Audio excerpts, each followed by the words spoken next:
Hello everyone, I'm Hugo. And I'm Jake. And this is Ask Hugo number 13. Aw. Yeah, I know. I feel like it's been forever since we've done this, because last time you weren't here. Yeah, that's weird. But yeah, Jake's back this time, and you've asked me more questions in the comments, so I'm gonna go ahead and try and answer them the best I can. Going against the grain, though, the first one isn't really a question. It's just something I feel I wanted to address, so go ahead, Jake. Elastomist, which sounds like a disease, tells Hugo, choosing not to vote is a vote. It is a vote against the entire current system. And if you weren't aware, Hugo got mad at me for not voting in the last election, and his girlfriend. But I usually vote, and I was mad at myself for not voting, although Hugo clearly mattered. I'm just gonna go ahead and say I totally disagree with you, and I did respond to you in the comments, but I think other people had very similar sentiments to what you're saying, so I thought I would address it here. The voting system, how it works is you are holding politicians accountable for their actions when you vote. You're exercising your opinion by choosing whether or not to vote for them. Mm-hmm. Now, in practice, does it seem like this makes a huge difference? Not necessarily, but that's not the point. When you choose not to vote, you're lessening the amount of people that the politicians are held accountable for. For instance, let's say we have a thought experiment of a tiny country with only 10 citizens and 2 people that are trying to run for president of this country. 7 of the citizens agree with candidate A, and 3 of them agree with candidate B, but let's say 6 of the people who like candidate A better choose not to vote, and the 3 people who like candidate B choose to vote. Candidate B will still win, even though they're not representative of what the populace wants. And don't get me wrong, I'm not saying you're going to agree with everything that politician A likes, but you should still exercise your opinions so that the people representing you are more representative of the country as a whole. This person would have a better point if we were a direct democracy. Yes. But we're not. We're a representative democracy, and that's kind of why we have a party system, is because it's a representative model, because we have such a gigantic nation. This person and a lot of other people in the comments said voting doesn't matter because both the parties are the same. And that's for one thing, I wildly disagree. different. I mean, a lot of the same shitty politics comes into play, Absolutely. but the effect they have are very different. I'm not saying vote for one of the 2 major parties. No. I'm saying vote for whoever you want. I don't care if you want to go into the booth and write Green Party or Green write Party, yourself in. whatever. Write yourself in, write Bugs Bunny. I don't care. The point is that you're doing something, and by doing something, you're sending a message. I'm sick of people who sit at home and don't vote and say, I'm sending a message. No, you're not, because no one's getting your message. No one cares. Some people, let's say, some people in the Republican Party already don't want you to vote. That's what they want. Because in elections where there are higher turnouts, Democrats tend to win. Right. A lot of people don't want you to vote because by not voting, you're letting them win. And I'm not saying which party's right or wrong. I'm just saying by not voting, you're making everyone lose. Even if you are wrong. Even if you want to vote for fucking libertarianism, which, like I don't care. Yeah. Or anarchy or commies, whatever. The point is, you have the right not to vote as long as that's something that you're okay with, but don't pretend by not voting you're making a difference, because you're not. You're doing the opposite of that. Slacktivism is bullshit, and it's one of the things that's wrong with the voting system.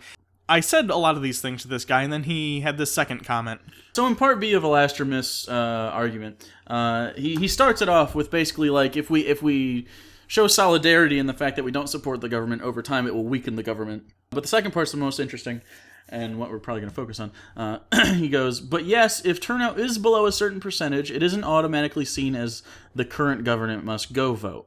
There is no built-in government eject system. That said, if I created a country, I would have it built that way, where if less than some percent of the people didn't vote, it was a vote against the current system, or to start fresh, as it were. Frankly, that is how I think it should be viewed regardless, but I do understand that it isn't. I would like to add, first of all, that propping up and dissolving governments repeatedly, bad. Historically bad. Very, very bad. That's how you get like military coups and things, because someone will go for a power grab. This is not a wise decision, and this is a poorly run country, and I hope you never get your own country. Yeah, for one, like I was talking about slacktivism, It seems, and I don't think I don't like you as a person. You're probably a fine person. I just want you to understand I'm addressing your argument. Only the argument is being attacked and addressed, not you. This argument is terrible because when people have this sort of opinion, it lets them say, well, if I ran a country, this is how I'd do it. Yeah. But I don't, but I'm still not going to vote, and I'm going to feel smug about it because I know a better way to do things. For one, your way to do things is terrible. For two, the way of overthrowing the government, that's in the Constitution. You know what it is? Fucking voting. Yeah. It's just not a violent thing. Every couple of years, you're supposed to cast a vote and try and get people into office who you like more. And you're saying the people in the party suck. I get that. But then vote in smaller elections. Do you know where the people in the bigger elections come from? They come from city elections and state elections. Yeah. But then people don't vote in those, so by the time those people get to the top and are at the national level, they're shit, and they're playing this shitty political game. Now, that being said, there are a lot of problems in modern politics, money being a huge part of it, campaign finance, voting being a one-day thing and it's hard for some people to get to, voter ID laws. Those are all problems, but you don't solve those problems by sitting at home and not voting. You solve those problems by voting for people who want to solve those problems. And it's a pain in the ass. I'm not saying it's an easy thing. It's a very slow gradient where you start to vote for people who are closer to your opinion, and then hopefully, if enough people do that, it'll move the whole country's opinions slowly that way and that way and that way.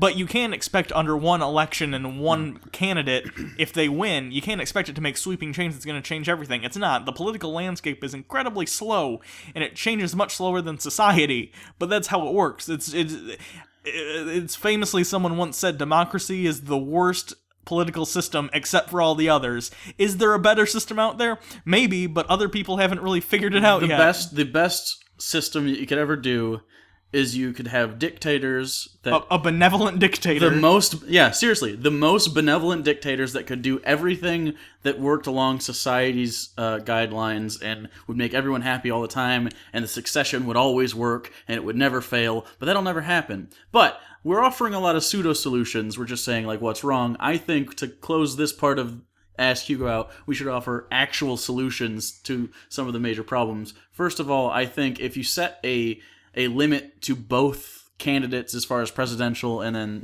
underneath would be less. If you set a max, like a salary cap, to say, kind of like with sports, you set a cap to how much you can spend on campaigns, and then they have to budget it. Right. I think that would make everything equal. No matter how much you get in, you can only spend this much. Obviously, you'd have to regulate that, but I don't know how that works, so you just figure it out. Yeah. I say along those lines, too, as an individual, and this would apply to Because Citizens United, I believe, is the one that made it so corporations are able to need to give get that money. Repealed. That's stupid. I would say whether you're a person or a company or an institution, you can only donate so much to any individual candidate at once. And if it weren't for Citizens United, I could see this being kind of an issue, but the fact is... you could argue maybe that limits your speech being money, but no, everyone's equal in that regard, so everyone has an equal allocation of speech. And you could readjust that for market prices of things every election. I mean, it doesn't have to be like, here's $10 million and that's it, because $10 million doesn't get you that far anymore, seemingly, because you can't run ads and stuff, and that gets expensive. Right. So every year you could adjust it, and you could come to a compromise at the table with like a board of 9 judges, and they could be like, okay, here's your fucking arbitration. That'd be fine. Another thing, voting specifically as far as the citizens are concerned. The reason I didn't vote in the last election, like I said, was because I was at school for about 10 hours, and I have a pretty rigorous schedule when I decide to take a semester, and I totally forgot, and by the time I got home, too fucking late. And I could have absentee balloted, but I had never missed an election before this, so I didn't think about it. What it should be is, because that kind of thing only helps older people, and that's why you saw it, because it was like a Wednesday or something. It was right in the middle of the week. Yeah. That's why you saw the Republicans trash everything, because people who vote left tend to be younger, working, and tend to be minorities. And all those people busy on a Wednesday. But Republicans generally... Obviously not everyone, like people in our demographic are still Republicans, but they tend to be a little bit older, usually retirement age or right around there. They usually are more well off. They're usually not minorities, so they can take time off of work, and because usually, obviously minorities can also, but usually, I get you know what I'm saying? Like usually socioeconomically, they're in a better place generally. Yeah. So I think, Hugo and I talked about this, I think instead of saying, this is the day of an election, say, okay, this is the weekend of an election, and give 3 days, give it a Friday, Saturday, Sunday. Everybody has time between those 3 days, it seems, to vote. And if you don't, then maybe mass text to every single number that's on the registry saying, hey, if you want to do an absentee ballot, there's a vote this week, click here, fill out this form, good to go. and then you can be like, and then they'll send you one in the mail. You know Yeah, what I'm the saying? mail-in voting I've heard is pretty good. So I forget Yeah. which state, but someone mentioned it in the comments. A certain state does mail-in voting. I've heard that works pretty well for people.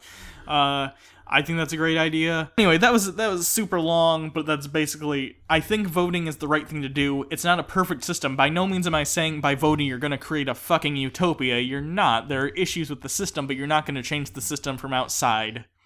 And for people who, I see this all the time on the internet too, especially I think it's probably just young people being like, it's getting to the point where we're just gonna overthrow the government. No, we're not. You know why? Because we're still one of the wealthiest countries in the world by far. There's shitty stuff in the system, but people aren't gonna all of a sudden But you're on your rise up. iPhone, I know. and right now you're watching YouTube, and you're you probably had pizza rolls or something. Like, you're good. You're good to go. We have tons of issues, but you're not gonna. But they're minuscule. They're What not do you- human rights issues. You know what I mean? I think it's people being like, yeah, you know that movie Red Dawn. What if we did that? But like the government, and then they smoke a joint or whatever Is they the do. government Korea in this? Sure. Okay. Anyway, so that's that. Sorry, that was probably the longest response to an Ask Hugo ever, but Doesn't matter. Live 627 asks Hugo, what is your guys' opinion of the Passion of the Christ? Torture porn. you said that was your response to him. I actually think The Passion of the Christ, yes, it gets way too much into the goriness, but as a film, it's an alright made film. I look at movies like that and Noah the same way I look at a movie about Hercules. It's a mythology being brought to life on film. And as far as that's being said, I think that the story of Jesus' crucifixion in Passion of the Christ is pretty good. I respect the fact that they did it they didn't do it in English. It's not necessarily period correct, but I'm glad they at least did it in a different language. Jim Caviezel did a great job. Yeah, I think the performances are good. And It's for the fine. record, I have not seen it all the way through. I've only caught pieces here and there. But Yeah. every time I catch it, it's like, they're kicking his ass! And Jim Caviezel's like, no, it hurts. Yeah, that's the one thing I think they went overboard. And the entire reason it was like, look at Jesus, how much he suffered for you, which I don't buy into, so I didn't like that bit of it. And when it came out, like, Christians were, like, crying and shit. And Yeah. I get it, I guess. Like, it's a really emotional thing, and people think that's funny, but, people truly take that think they shit have seriously. like a legit relationship with Jesus and care about him and shit, even though, like, They don't. they don't. But, it's still... It's an okay I movie. get it. We maybe... It's probably the best Jesus movie that's ever been made, so I'll give him that. I think we might watch it at some point. Maybe. We'll see. The next question for Hugo from Miram Ex Machina asks, hey Hugo and or Jake, lowercase j, I've been demoted. I've got a question for you. What's your opinion on all these really bad Christian movies lately? Like, why do you think there's so many? I bring this up because there's a movie coming out by the Yahoos that made God's Not Dead, and I don't remember what's called, mainly because I just don't care. Also, when are you guys going to review Kirk Cameron's Saving Christmas? Because you're kinda late to the show. We get that question so goddamn much. First, I want to address the evangelical Christian movies. I think it's for two reasons, because once a couple studios start doing something and see that it's successful, other studios latch on regardless of what it is. Because God's Not Dead, even though it's a terrible movie, it made like 5 times its budget. It made amazing money. So a studio who wants to put a little bit of money into something and try and get a decent amount back, I think they saw that and said, okay, we can make an evangelical Christian film. So that's why you got stuff like Heaven is for Real, which is more moderate Christian / spiritual. I think that was the best one we watched. It was it's at least a movie. entertaining sometimes. But a lot of the movies are just utter shit. Like a little before Saving Christmas came out, there was a movie called like The Double or something, The Identical, and idea. it was from what I saw, one of the worst of that kind of movie, which we're going to watch at some point, and it's about Elvis, because I guess Elvis had a twin brother who died or something when he was born.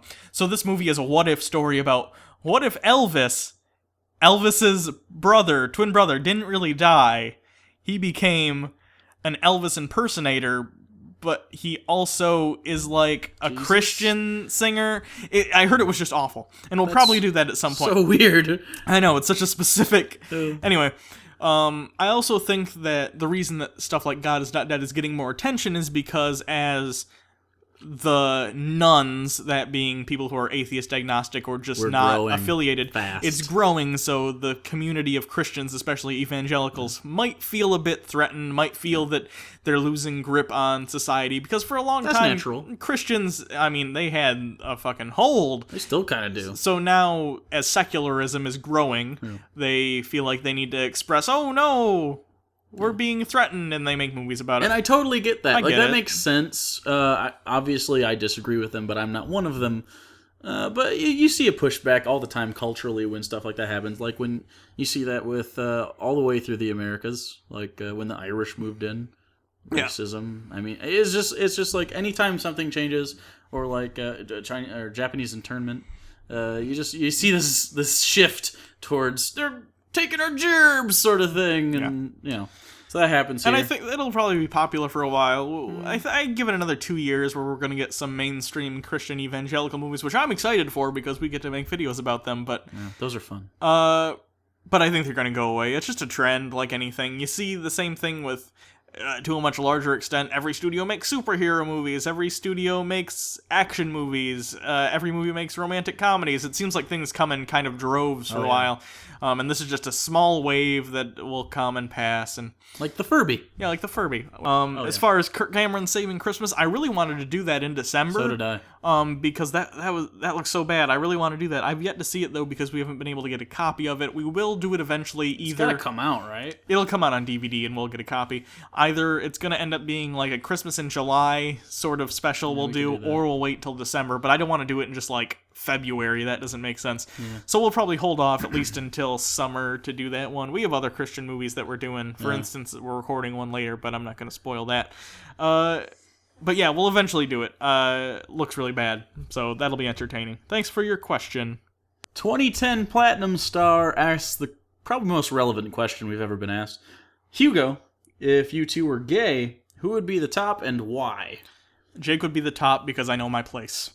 Eclipse Feniox, that's not Phoenix, asks, have you guys thought of going through the subscriber box and pick out a random person to do a tick track with you? We get asked this a lot, actually, surprisingly, and the answer is no, and I'll tell you why. I don't want to be mean. I'm not going to be mean, but I'm going to say, I'm not saying that Jake and I are special, because we're not. We're just two douchebags. But the fact is, this does take a little bit of experience and skill and, like, just innate humor to do. Yeah. And the people we pick, we've already seen them and know that they're funny. People like Steve and Armored Skeptic and all them, we already know they're funny. We've seen their stuff, and we work really well together. But just a random person probably can't come on and do this.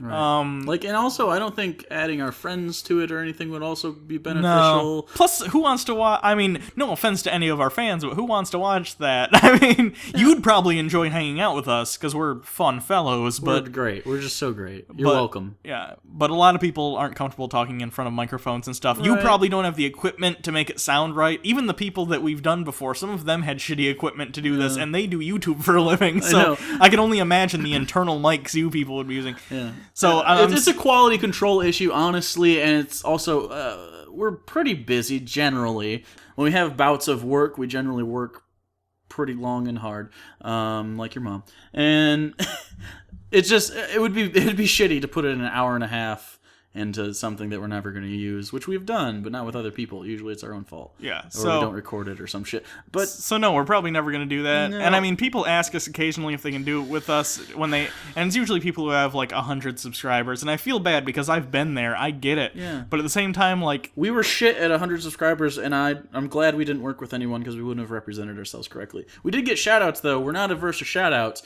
but and this is kind of in vain with this.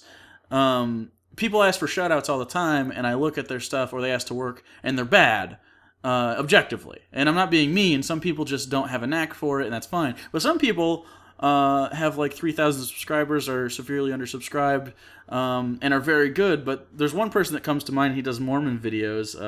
His name's Jake. I can't remember what's his thing. He just doesn't post often enough for us to want to pursue like helping him. Because if we give you guys a recommendation, we want it to be a real one. Yeah. And we don't, like, you know what I'm saying? And we'd be more than happy to work with him, but he's He doesn't do it a lot. He doesn't do it a lot. And we thought about it for a while, and we have some other people that we've thought about, but they don't stick to it. Now, we stuck to it when we had 6,000 subscribers like 2 years ago. Yeah. Not even. And so, I mean, like, you just got to plug away. And once you break through and we can tell that you're trying, then we generally would love to. But we haven't had any smaller channels that we have been consistent and also good come to us in a while. Yeah. So if you guys find any and they can show us that they're good and committed, then yeah, we'd probably, I don't know about working with them right yet, but shout out, no big deal. But yeah, random people on the internet, probably not the best to team up with, just because you never know what you're going to get, and that bag is full of like 90% people who would not be good at this. No. And on the subject of fan interaction, we might do a thing where we talk live and put it up, but I don't think totally. Like, I don't think it would be like a chick tract. Like Steve Shive does a thing once a month now where he hangs out with his Patreon people on Google Hangouts, and that's fine. That's fun. I wouldn't mind I don't have anything against interacting with you guys and having a conversation and stuff. I love it's just talking to you guys. I don't want to get one person on here and then be bad at this and then put that up. And for one, it's bad for our channel, which, I mean, don't get me wrong, love you guys, but at the end of the day, we need the channel. And two, people on YouTube are ruthless. If you come on here and you're terrible, people are going to be super mean to you, and I don't want to see that happen to you guys. Yeah, so for all those reasons, no. David Jones asks Hugo, "Hey Hugo." Say hi. No. Okay. Have you ever read, or do you enjoy, dystopia novels? Examples: Hunger Games, Mortal Instruments, Uglies. And what do you think of the premise? Also, do you think our society would qualify as a dystopia? I've read Brave New World, and I've That's read a great dystopia. And I've read Hunger Games. Have not read 1984. Probably should. But I like dystopian novels because I like anything that reflects things back on us about society and makes us think about the things we do and the social impacts and the... Black Mirror? Yeah. Black Mirror, for instance, is a new show from... I don't know if it's the BBC. I think it's put on by BBC. I think the BBC owns the American rights at the very least. Maybe, yeah. And it's made by a guy named Charlie Brooker, something like that. Awesome. That's really good modern dystopian fiction.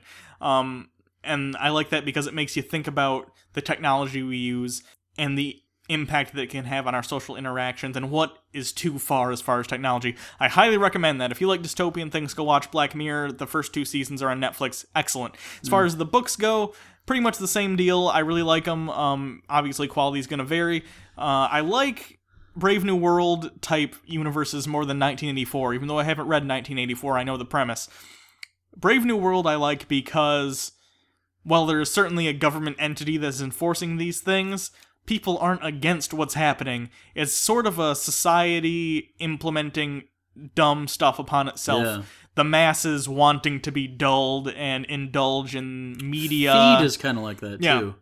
Oh, I've read Feed. Feed's another very, very good dystopian. Although that one hammers shit over your head a little bit harder because it's a teen fiction one. It's like, that's look pretty good. At how much you're in looking at your phones and shit and you talk weird. Yeah, we get it. But it is a good book. Hunger Games is okay, though I've never...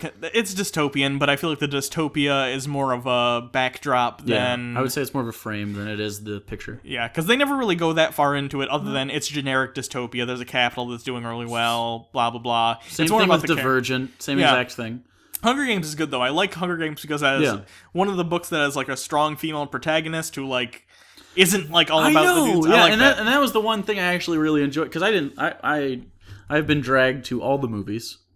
You don't like the movies? I thought I love the movies. Oh, you said, but dragged, I've been dragged because okay. I did not think I would like them. Oh, and I actually really enjoyed. Love is a strong word. I really enjoyed them. Yeah, and I liked when Lenny Kravitz got his ass kicked. Oh, that was Lenny Kravitz. Weird. Yeah. American Woman. As far as is society today a dystopia? I think the word dystopia is relative. I think if you took someone from 200 years ago and put them here and explained to them how society works, they'd be like, "Oh man, this is great." No, well, see, I was actually 200 years ago. I was actually gonna say in America. No, anywhere because a dystopia doesn't mean everything's bad. If you look at the if you look at the world of the Hunger Games, if you're in the capital, for instance. Awesome. Everything's awesome. Or Still if you look dystopia, though. Or if you look at Brave New World, amazing technologies. Like, we have amazing technologies now. Dystopias tend to focus on the social implications of advancement.